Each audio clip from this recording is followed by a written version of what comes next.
विषय पर चर्चा चैनल पे आपका स्वागत है। आज मैं क्लास 7th का एक chapter number 6 lines and angles पढ़ाने जा रही हूँ, जिसके कुछ इंपॉर्टेंट पॉइंट्स मैंने लिख रखे हैं। 24 पॉइंट्स हैं जिनको समझना आपको बहुत ज़रूरी है। अगर आप इनको समझ लेंगे तो आपको चैप्टर समझने में बहुत। पहला पॉइंट है पॉइंट। अब पॉइंट को हम लोग इंग्लिश में ऐसा डिफाइन कर सकते हैं कि पॉइंट इज अ लोकेशन और a position. It does not have any length. मतलब जो पॉइंट है, जैसे ये पॉइंट है, पॉइंट इसको हम लोग पहली बात तो P, A, B कोई भी किसी भी इंग्लिश के अल्फ़ाबेट से डिनोट कर सकते हैं, पर कैपिटल लेटर में होना चाहिए वो लेटर्स। और जैसे जेड यूजुअली हम लोग इन्हीं सब लेटर से डिनोट करते हैं, और इसकी कोई लेंथ नहीं होती है, कोई ब्रेथ नहीं होती है। तो दूसरा पॉइंट देखते हैं। दूसरा पॉइंट है लाइन। नेक्स्ट पॉइंट है लाइन। लाइन यहाँ पे क्या होता है कि कोई भी हम इन्फिनाइट पॉइंट से बनी हुई एक स्ट्रेट लाइन को हम लोग लाइन बोलते हैं, जिसकी केवल लेंथ होती है, उसको हम लोग दोनों साइड से एक्सटेंड कर सकते हैं। ये एरो दिखाता है कि किस साइड से हम लोग उसको एक्सटेंड कर सकते हैं। ठीक, a line passing through a points A and B. कोई दो पॉइंट है ए और बी, जिसके थ्रू एक लाइन पास हो रही है, इसको हम लोग यूजुअली डिनोट करते हैं ए बी, उसके ऊपर दोनों साइड एरो से ऐसे। ठीक है, एंड स्मॉल लेटर हम लोग LMN यूजुअली यूज करते हैं।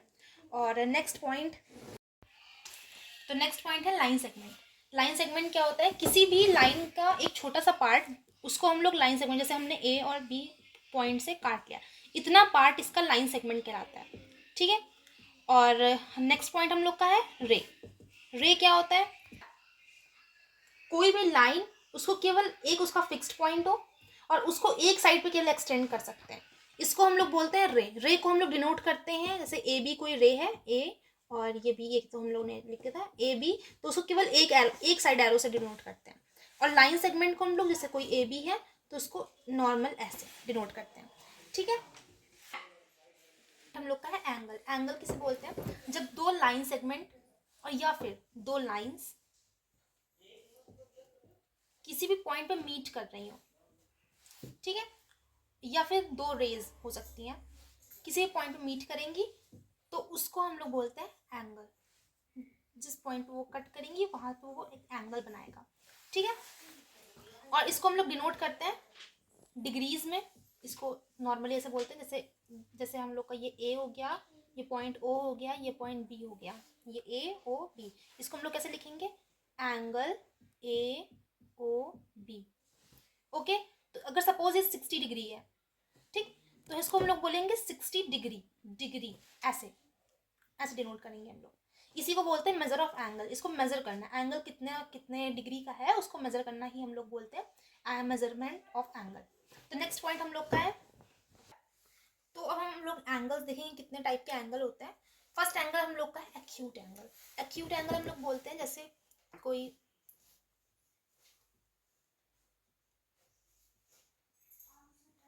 एक्यूट एंगल से पहले हम लोग को 90 डिग्री एंगल मतलब राइट एंगल समझना पड़ेगा।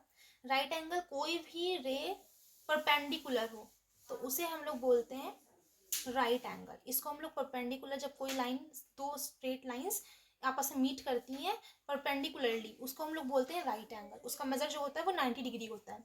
और 90 डिग्री से जितने कम वाले एंगल्स होते हैं, सपोज ये 90 डिग्री है, इससे जितने भी इधर साइड वाले एंगल्स होंगे, ये एंगल ये एंगल ये एंगल, उन सबको मेजर 90 डिग्री से कम होना चाहिए, तो उसको हम लोग बोलेंगे acute angle. Just like 60 degree, 30 degree, 45 degree, ये सब एंगल एक्यूट एंगल है।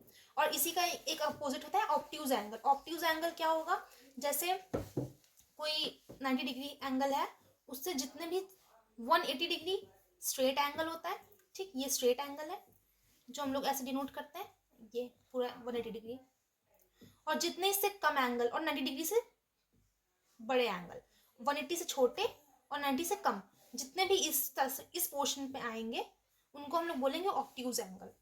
और 180 को हम लोग बोलते हैं स्ट्रेट एंगल। रिफ्लेक्स एंगल क्या होता है? जैसे कोई एंगल है एक्स मान लीजिए, तो इसके जो अपोजिट में एंगल होता है उसको हम लोग बोलते हैं reflex angle. Just like 360 degree minus x degree, ये हम लोग का रिफ्लेक्स एंगल हो जाएगा, क्योंकि ये पूरा हम लोग का होता है 360 डिग्री एंगल। इसका केवल इतना पोर्शन निकालना है तो हम लोग 360 माइनस एक्स डिग्री कर देंगे, बस वो हम लोग का रिफ्लेक्स एंगल होता है। और नेक्स्ट हम लोग का है कॉम्प्लीमेंट्री एंगल। कॉम्प्लीमेंट्री एंगल कि ऐसे दो एंगल्स का सम जिनका सम 90 डिग्री हो, उसको हम लोग बोलेंगे कॉम्प्लीमेंट्री एंगल। हाँ, तो कॉम्प्लीमेंट्री का एग्जाम्पल हम लोग देखते हैं। Suppose angle X Y Z is equal to 60 degree और angle A O B 30 degree, इन दोनों का सम करेंगे तो आएगा 90 डिग्री। तो ये दोनों पेयर्स जो हैं 60 प्लस 30 डिग्री, वो हम लोग के कॉम्प्लीमेंट्री एंगल्स हो गए, जिनका सम हम लोग का आ रहा है 90 डिग्री। वैसे ही सप्लीमेंट्री एंगल होते हैं। सप्लीमेंट्री एंगल क्या होते हैं? जिनका सम 180 डिग्री हो। कोई दो एंगल एक्स प्लस वाई लेंगे जिनका सम हम लोग का 180 डिग्री के बराबर आता हो। तो इसका एग्जाम्पल देखते हैं हम लोग। हाँ, तो हम लोग सप्लीमेंट्री एग्जाम्पल का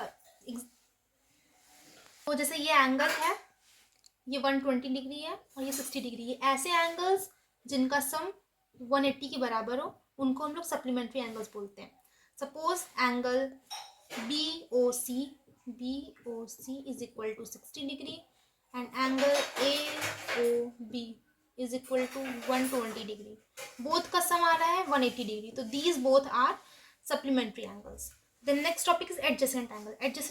एडजेसेंट का मतलब ही होता है अगल बगल वाले एंगल्स। मतलब कोई कॉमन रो है जिसके अपोजिट दो एंगल्स हैं, उनको हम लोग बोलेंगे adjacent angle. And next is linear pair. Linear pair क्या होते हैं? वही सेम चीज जिनका सम हम लोग का 180 डिग्री के बराबर हो और उनकी जो नॉन कॉमन रो हो वो एक स्ट्रेट लाइन फॉर्म कर रही हो।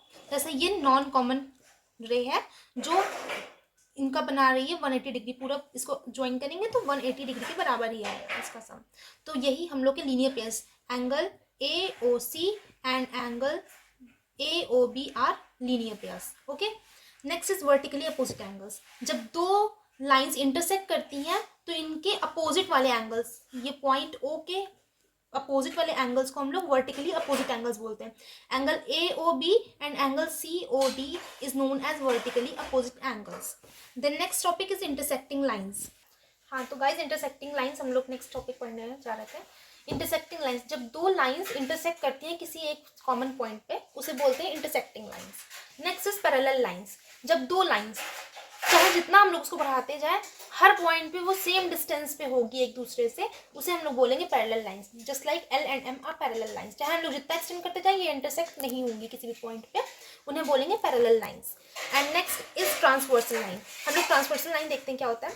ट्रांसवर्सल लाइन ऐसी लाइन होती है जो दो लाइंस को किसी भी मतलब एक पॉइंट पे नहीं कट करनी चाहिए, अलग अलग दो जगह पे कट करनी चाहिए। जस्ट लाइक जैसे कि एक्स और वाई है, वो भी ए और बी को AB लाइन और CD लाइन को काट रही है, पर ये ट्रांसवर्सल लाइन नहीं होगी, बल्कि जो AB लाइन को यहाँ पे ये XY लाइन काट रही है, ये ट्रांसवर्सल होगी। इसका क्या बेसिक है कि जब भी कोई लाइन दो लाइन को कट करेगी तो वो अलग अलग पॉइंट्स पे कट करनी चाहिए, पर जो यहाँ पे C और F लाइन है वो सेम पॉइंट पे कट कर रही है AB और CD लाइन को, पर यहाँ पे XY लाइन जो है वो अलग अलग पॉइंट्स पे कट कर रही है। इसको हम लोग बोलेंगे transversal line. Next is interior and exterior angle. Interior angle, यहाँ पे हम लोग समझते हैं इंटीरियर एंगल क्या होता है, एक्सटीरियर एंगल क्या होते हैं। जैसे जो जितने बाहर वाले एंगल्स हैं उनको हम लोग बोलेंगे एक्सटीरियर एंगल, और जितने अंदर वाले एंगल्स हैं इनको बोलेंगे interior angle. Just like angle 3, 4, 6 and 5 are interior angle, and angle 1, angle 2, angle 7 and angle 8 are exterior angle. And next is corresponding angles.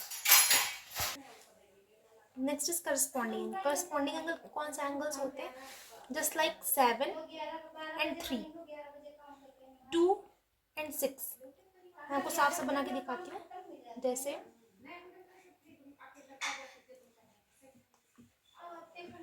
कोई एंगल है, ये एंगल 1 है और ये एंगल 5 है। ऐसे एंगल्स एक एक्सटीरियर का हो और एक इंटीरियर का हो, ऐसे एंगल्स को हम लोग बोलते हैं करस्पॉन्डिंग एंगल्स।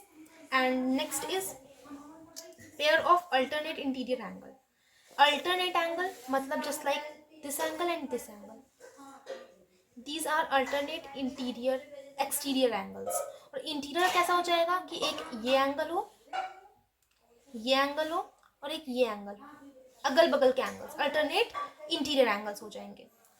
और यही चीज़ यहाँ पे ये पेयर्स में हो गए, ठीक है। और यही चीज़ हम लोग का alternate exterior and alternate angles होते हैं। अल्टरनेट मतलब अगल बगल के एंगल्स। जब इंटीरियर आ जाएगा तो अंदर के एंगल्स ले लेंगे अगल बगल वाले, एक्सटीरियर आ जाएगा तो बाहर के ले लेंगे। एक और टॉपिक बचा हुआ था जो मैंने लिखना भूल गई, सॉरी। को इंटीरियर एंगल्स। को इंटीरियर एंगल्स मतलब कि इंटीरियर के ही पेयर्स को बोलते हैं को इंटीरियर एंगल। जो आमने सामने एंगल्स हो उनको बोलते हैं को इंटीरियर एंगल।